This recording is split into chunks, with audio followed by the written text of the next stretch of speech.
Get your pen and write your story all over again. And this time, learn the lessons, motivate others, and share that inspiration. Dear Max FM with DJ Chini. Dear Max FM, si Jessica at si Samantha ay mag-best friends since college. Ang lalim ng kanilang pinagsamahan, magkasundo sa maraming bagay. Mga kalokohan, tawanan, mga problema, magkasama. They trusted each other so much na halos hindi mo na mapaghihiwalay. Hindi rin hesitant na mag-share ng kanilang mga sikreto sa isa't isa. But one day, nagbago ang lahat. May na-discover si Jessica na isang lihim ni Samantha.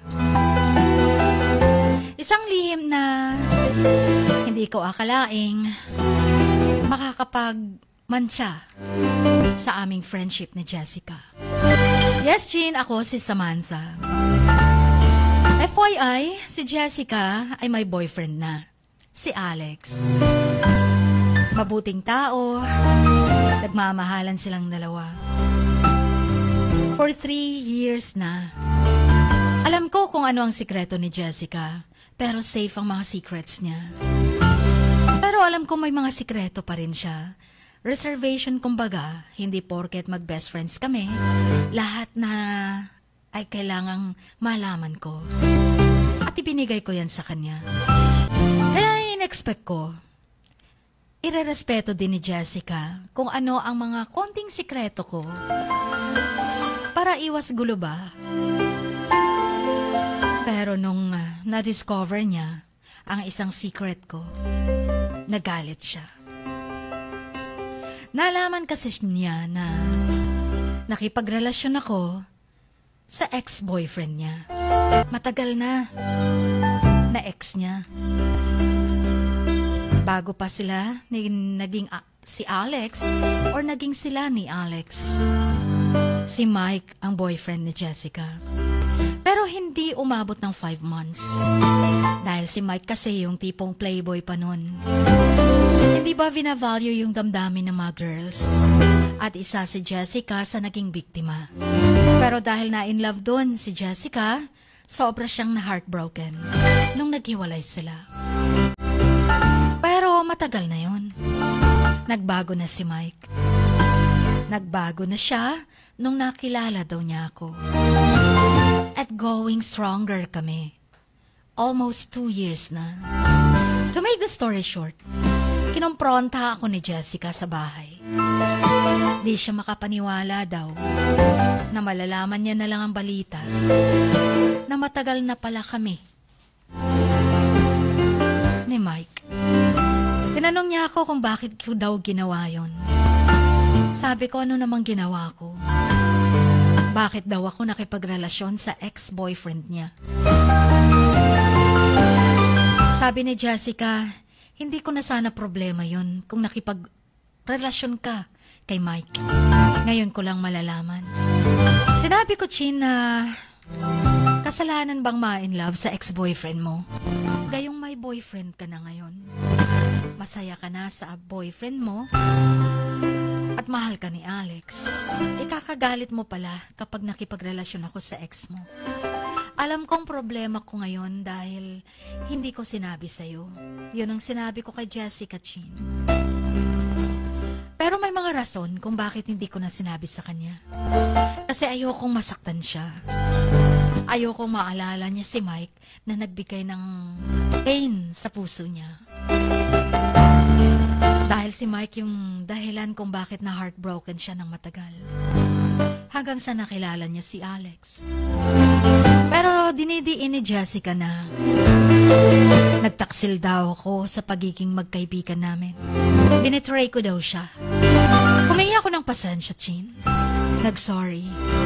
Pero sinabi ko sa kanya, nagawa ko lang namang itago dahil ayoko masaktan siya at maalala niya si Mike na nagpasakit sa kanya. Pero may balak naman talaga akong sabihin sa kanya yun. Dahil hindi naman pwedeng maitatago ng matagal. Perfect timing lang inantay ko. Pero siya na ang unang nakadiscover nito. Pero si Jessica, sarado na ang puso niya. Sarado ang utak niya at ayaw niyang tanggapin ang apology ko. Sinabi niya sa akin, kung gusto daw manatili yung friendship namin, makikipaghiwalay daw ako kay Mike. Nagulat ako, Chin, dahil yun ang naging kondisyon niya. Napaka-selfish naman niya. Masaya na siya sa piling ni Alex for 3 years. Pero bakit ako hindi pwedeng maging masaya sa taong mahal ko? Dahil lang sa pagkakaibigan namin. Kung best friend ang turing niya sa akin, maiintindihan niya ako. At alam mo, Chin, nagkaroon ng mahabang pagtataray sa social media. Nagkasagutan kami. Tinawag niya akong taksil na kaibigan. Pero nanatiling tahimik ako.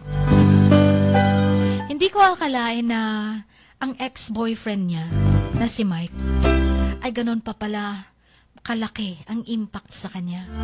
Masaya siya kay Alex. Pero bakit ayaw niyang maging masaya ako? Sa piling naman ni Mike. Hindi na ba pwedeng karelasyon ang mga ex ng kaibigan? Kahit na alam mong nagmamahalan kayo, nagbago yung tao para sa'yo. Pero para ayaw ko nang maging magulo.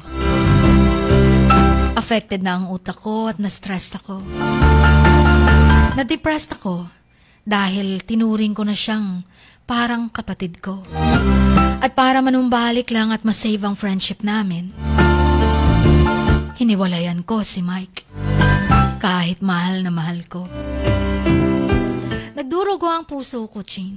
Hindi matanggap ni Mike na hiniwalayan ko siya nang dahil sa ex niya. Na best friend ko, na si Jessica. Habang si Jessica ay masaya at nag-uusap na sila ni Alex ng pagpapakasal, ako naman, nag-iisa. Nagtitiis sa epekto ng mga nagawa ko na hindi ko alam kung kasalanan ba talaga.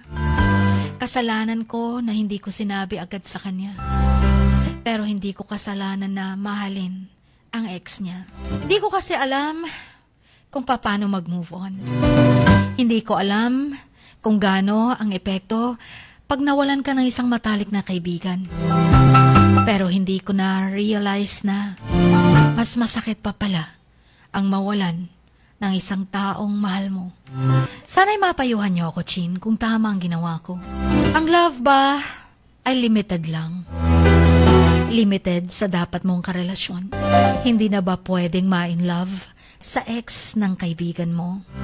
Paano kung siya na talaga ang destiny mo? Pero pinakawalan mo just to save the friendship.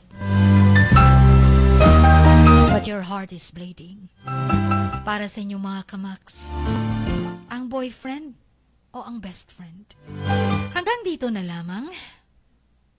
Maraming salamat sa pagbabasa. Ang inyong kamaks, Samantha.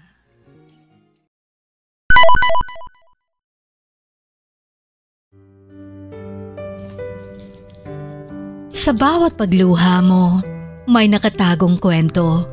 Sa bawat ngiti mo, may gustong sabihin ang puso mo. At sa likod ng iyong halakak at maging sa pagkabiko mo, may mensaheng nakabalot sa iyong pagkatao. At ang tanging nais mo lamang ay mapakinggan ang mga ito ng buong mundo. Dear Max FM with DJ Chini. Life has got all those twists and turns. Stand up for what you believe in. What lies behind you and what lies in front of you pales in comparison to what lies inside of you. Dear Max FM with DJ Chini. Sabi nga nila, ang pagsusulat kapag masyado mong diniinan hanggang sa susunod na pahina ay nagmamarka. Katulad ng pagmamahal, kapag masyado mong ibinigay ang lahat, yung sakit na gawa ng nakaraan, dala pa rin hanggang kasalukuyan. Dear Max FM, you own your story and you are the author of your own book of life. Don't let others write your script, but let others hear your story and make them inspired. Kaya sumulat na, maging bahagi ng aming programa, Dear Max FM with DJ Chini, tuwing Lunes hanggang Biyernes, 1:00 hanggang 3:00 ng hapon sa Max News FM, Sock Sargent. Love, life, and lessons from the past, only at Dear Max FM with DJ Chini.